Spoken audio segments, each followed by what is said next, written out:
This is Rain Hamcast number 52, posted October 16th, 2021 on the rainreport.com and on the YouTube Rain Report channel. See the link on the rainreport.com's main menu. I'm Will Rogers, K5WLR. Coffee. For millions of Americans, coffee is what makes their worlds go round. Minus the grounds, of course.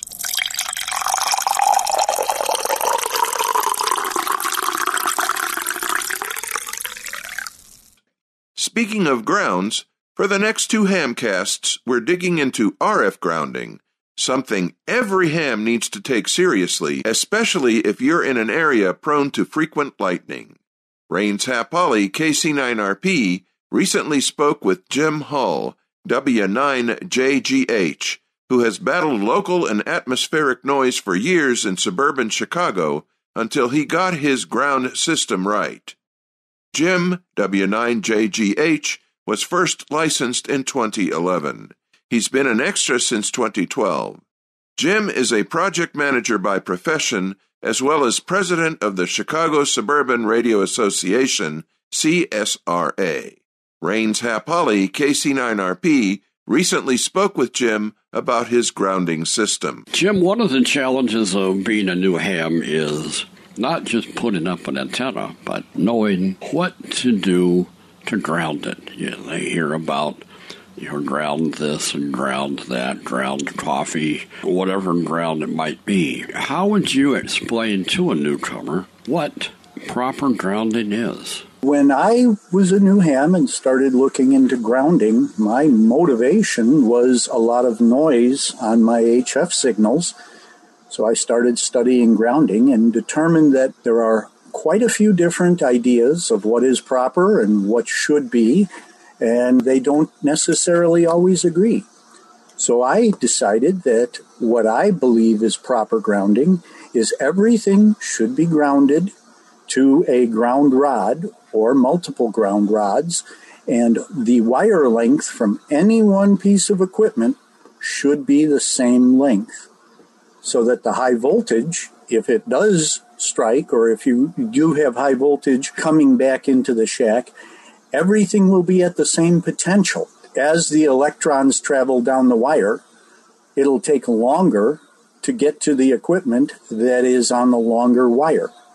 Therefore, if I had a piece of equipment that, say, was on a very long wire, and I had another piece of equipment that was on a short wire, the potential difference between those two pieces of equipment could be quite high, quite a lot of voltage between those two pieces of equipment. Say they're both radios, and if they were connected to one switch, you would create quite the spark inside the radio. Let us say you want to put a ground for vertical antenna, and it might be just 1.5 feet off the ground. It may or may not have radios on it. I want to put in 2 ground rods, and each one is 4 feet long.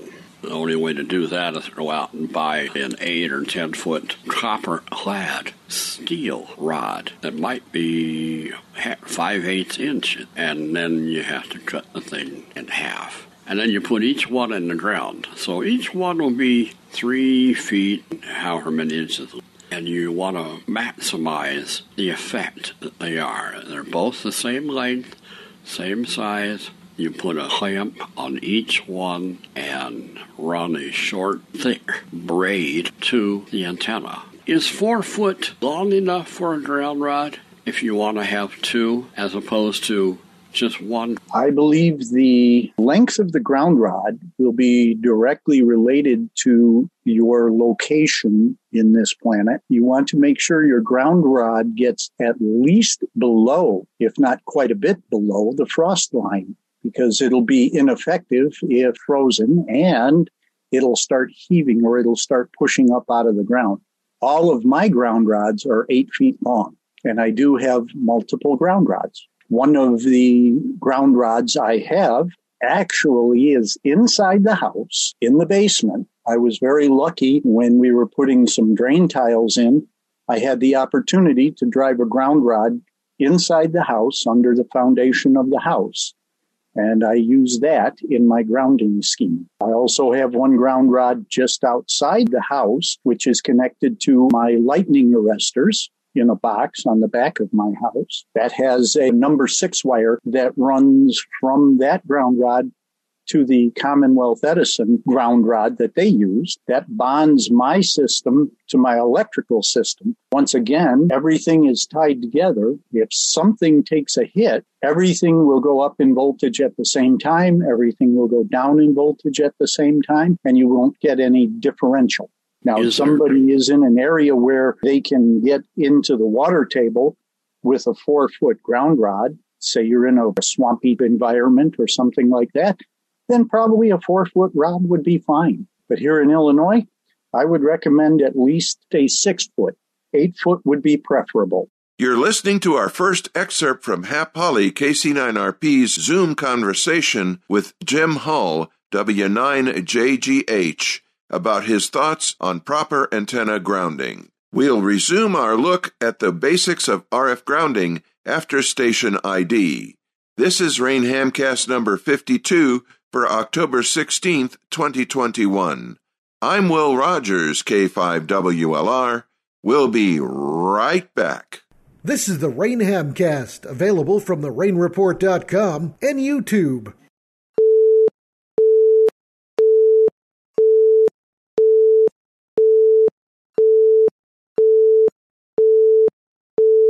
One reason that you would want to ground an antenna, especially if the antenna were relatively high, is as the wind blows across the antenna, it will cause a static charge, a static buildup. That static buildup, when connected to your radio, can cause damage to the front end of your radio. The ground helps eliminate that by keeping everything discharged into the ground rod. So that would be one reason.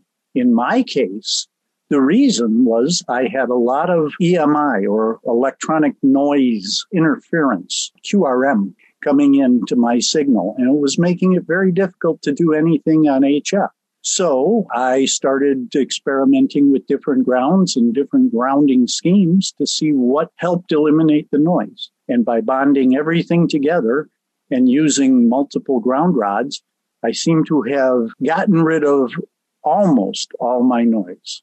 I still have one source of noise I haven't quite located yet, but I'm on the hunt. How much did it really improve your signal to noise? I would say before I did the grounding, my noise was probably S9 plus, and after the grounding, on the worst days, my noise is probably S5 plus. So it did make a considerable difference. The one thing it did do is eliminate several sources of noise, which was making it difficult to figure out where the noise was coming from. When I had noise coming through the electric system in the house, and when I had noise being picked up by the antennas and being picked up on the shield of the coax, all that noise was interconnected and working together to make it almost impossible to track down sources of noise. After grounding everything, it seemed to make it much easier to have only one source of noise that, unfortunately, I still haven't found, but I will. What kind of a noise source is it? It is a very unusual noise source. It seems to come and go. And of course, the first thing I did was check it against solar panels, but it seems that this noise is pretty loud at night, too. Very distinct on several days of the week, but fortunately, not much on the weekends. And I believe it to be some kind of LED light or grow light or something along those lines. It's a little bit stronger when I point the beam to the north. If I point the beam to the south, it goes down a bit. What do you surmise it might be? I have several places that I suspect it may be coming from, and I haven't really narrowed down to determine exactly which one it would be. I've been doing a very careful study of when it's noisy and when it's not noisy and plotting out which days and what times. The first thought I have about what is causing the noise is directly north of me is the largest pinball and video game arcade in North America. And it's less than a block away from me, and we're all on the same power line. So my suspicion is it's coming from a bazillion relays about a block away. Egads. It would seem if it is that close, you would be getting more than just S5 noise level on the worst days. It will be higher occasionally. It has gone up to S9. In fact, I've seen it at 14 over 9 occasionally. But on average, it's between S5 and S7. And that concludes our first of 2 excerpts from a conversation with Jim Hull, W9JGH, about his thoughts on RF grounding. Jim has been an extra since 2012. Today, Jim is a project manager by profession, as well as president of the Chicago Suburban Radio Association, CSRA. We'll conclude Hap Holly KC9RP's conversation with Jim next time. The Rain Hamcast is produced by Hap Holly KC9RP. Copyright 1985, 2021, Rain. All rights are reserved. Rain programming is made available under a Creative Commons license. You are authorized to download, share, post, and transmit this bi-weekly Hamcast via amateur radio in its entirety. Your feedback and support for this Hamcast are welcome on therainreport.com. YouTube technical assistant Tom Shimizu, N9JDI. Rain Hamcast number 53 will post October 30th, 2021.